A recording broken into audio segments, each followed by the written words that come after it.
Una vez que hemos reunido nuestras notas de lectura, ya terminamos de leer el libro, fuimos poco a poco tomando notas y al leer esas notas, nosotros detectamos cuáles fueron las cosas que nos llamaron más la atención del libro, cuáles fueron las cosas que nos gustaron más o que no nos gustaron tanto, tal vez hubo incluso algunas que nos disgustaron. Entonces, a partir de esas notas y sobre todo de las conexiones que generan esas notas entre sí, nosotros podemos llegar a una conclusión que en este caso, en el caso de la crítica, se le llama valoración. Es decir, nosotros nos volvemos de cierta forma los intérpretes, los médicos o los mecánicos. Lo que hacen los médicos y los mecánicos cuando vamos a verlos o cuando les llevamos nuestro coche es justamente una valoración. Es decir, revisan varias cosas de cómo funciona, lo prueban, lo ven, miden, pesan, hacen exámenes y con esa información dictaminan algo. Su coche está bien, pero necesita afinarlo. Su coche está bien, pero tiene que cambiarle tal cosa. Hay que cambiarle esa llanta. Sí, lo que usted tiene no es colitis, es lo que sea.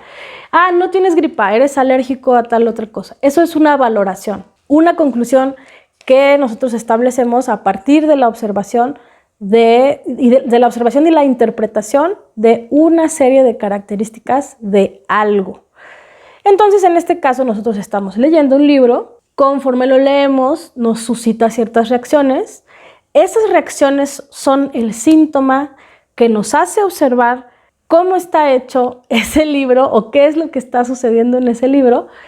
Y entonces, ayudados por esos síntomas y observando los elementos que van construyendo nuestra lectura, nosotros podemos llegar a una conclusión. Esto creo que es de las cosas que más cuestan trabajo o que más le asustan a las personas. En general, la palabra crítica es una palabra que asusta. Nadie quiere decir, te estoy criticando, o nadie quiere decir, yo critico, le critiqué su bla, bla, bla, porque está cargado de una connotación muy, muy negativa. Sin embargo, tendremos que empezar a modificar esa idea de que las críticas se deben evitar, se deben disfrazar, se deben silenciar, pues porque la crítica es parte de la comunicación literaria o de cualquier tipo de comunicación. Entonces, cuesta mucho trabajo que alguien se aviente a hacer un juicio respecto a un libro. Si ustedes se dan cuenta, si ustedes se ponen a ver booktubes o si van a sus círculos de lectura o lo que sea, la gente siempre se disculpa o siempre intenta matizar o justificar así de no, bueno, yo tal vez no sé, tal vez yo no lo entendí, bueno, no sé si fue esto, pero o sea, da mucho miedo tomar una posición. También es cierto que es importante matizar porque no se trata de atacar o de ser bruscos a la hora de decir nuestra opinión. No es eso para nada.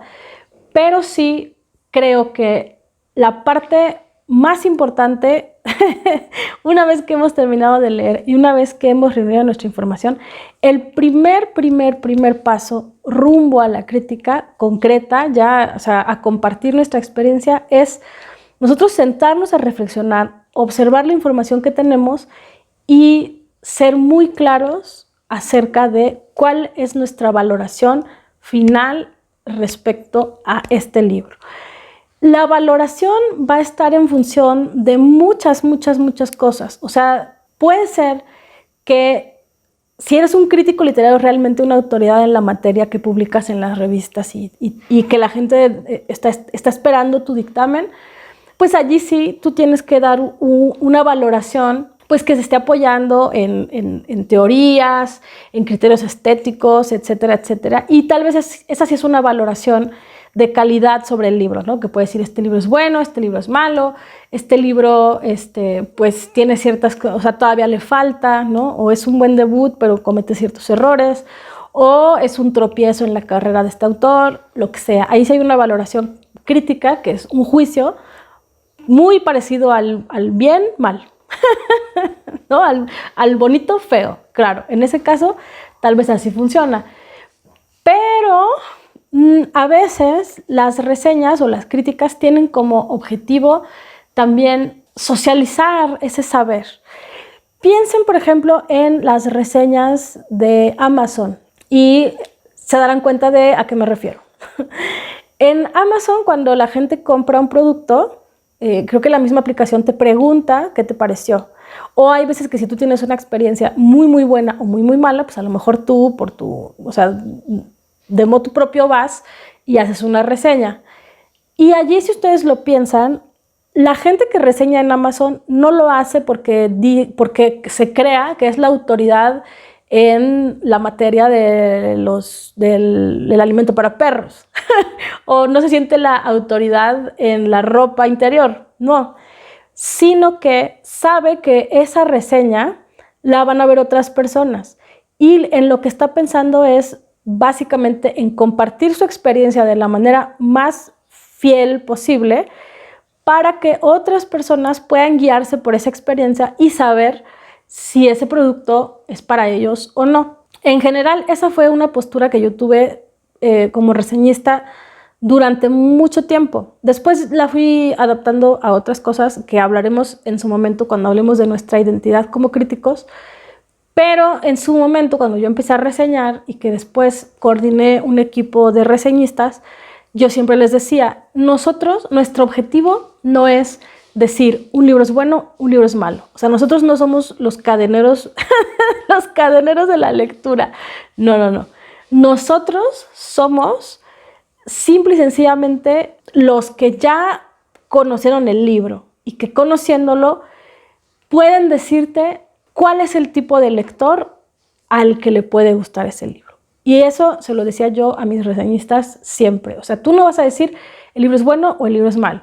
Eso pues no es nuestro lugar. Lo que sí tienes que decir es este libro por sus características, para qué tipo de lector es. Ahora, en sus círculos de lectura, donde ya todo el mundo leyó el mismo libro, en realidad solamente se trata de compartir su experiencia, de decir, este libro me aburrió o me puso triste o me hizo pensar en mi abuelito o lo que sea, pero incluso esa valoración que parece ser como algo tan personal, incluso esa valoración necesita estar súper bien definida para que nosotros podamos orientar cuál de la información que recopilamos es la que nos sirve compartir con los demás para que puedan entender lo que nosotros experimentamos al leer ese libro. Entonces, una manera de quitarle el estigma a la crítica, en lugar de sentir que nosotros estamos como que diciendo así, vive o muere este libro, más allá de eso, pensémoslo de esta manera. La valoración que vamos a hacer del libro, o sea, esta idea que es la conclusión a la que llegamos después de leer, después de tomar notas, o sea, cuál es el resultado de mi lectura, cuál es la conclusión a la que llego, el tagline, el bottom line, no sé, pero bueno, la idea a la que llegué, más que pensarla en términos de yo voy a decidir si el libro es bueno, si el libro es malo, no es tanto eso. ¿Por qué no lo resignificamos a decir, a responder a la pregunta, ¿cuál fue mi experiencia con este libro? ¿Cómo fue mi experiencia con este libro? ¿Cómo lo viví yo? Y entonces esa valoración, esa idea nos puede ser mucho más útil para decidir qué es lo que queremos compartir con los demás. No se trata, nunca se va a tratar en crítica literaria, y eso lo dice Manuel Carballo, uno de mis ídolos, críticos. Él dice, bueno, es que en la crítica literaria todo es muy subjetivo. En crítica literaria, 2 y 2 no siempre dan 4, a veces dan 5, a veces dan 3. Depende de cómo lo sepa presentar el crítico. Y esto es así. Piensen que como yo les decía, el lector es un co-creador del libro. El lector aporta su ser, su identidad, su conocimiento, su cuerpo, su historia, sus rencores, sus preferencias. Todo eso está en su lectura. Y entonces, esa interacción entre el texto y el lector, en ese lector particular, produce una experiencia singularísima, prácticamente irrepetible. Habrá cosas en las que todos estemos de acuerdo porque tal vez leemos desde lugares y coordenadas identitarias similares, pero lo cierto es que las lecturas son irrepetibles. Entonces, en lugar de pensar que al hacer crítica o al hacer una lectura crítica estamos determinando el valor de un libro, bueno, malo, bonito, feo, más allá de eso, lo que tendríamos que pensar, o al menos como yo lo pienso, es la valoración que hacemos de ese libro tendría que ser cuál fue nuestra experiencia de lectura. ¿Cómo podemos hacer esa valoración? Insisto, revisando nuestras notas. Esa es como la manera más sensata y juiciosa de hacerlo, pero básicamente siendo muy honestos con nosotros mismos y preguntarnos en una frase, así como un encabezado de reseña de Amazon, ¿qué diría yo de este libro? Sin adornarlo, sin palabras rimbombantes, sin nada más que mi experiencia. Y ahí ustedes van a llegar a cosas que pueden parecer en principio simples, pero que una vez que las analicemos y sobre todo que las podamos respaldar con información, ustedes verán que eso es el centro del análisis, nuestra subjetividad y nuestra experiencia. Esta valoración además será lo que le va a dar el centro al texto o al comentario o al video con el cual nosotros vamos a compartir esa lectura con otros. Entonces, la valoración se termina convirtiendo en la idea central en la que nosotros insistiremos y a la cual le daremos sustento con las evidencias que fuimos encontrando a través de nuestro proceso de cuidadosa lectura y anotación. Entonces, en términos de redacción, la valoración, esta idea que es la conclusión a la que llegamos, en realidad no es la conclusión, sino es la idea central o la tesis que le va a dar forma y esqueleto a nuestra reseña, nuestro comentario crítico, nuestro video, nuestro TikTok o cualquier formato que sea el que nosotros vamos a escoger para hacer esta comunicación.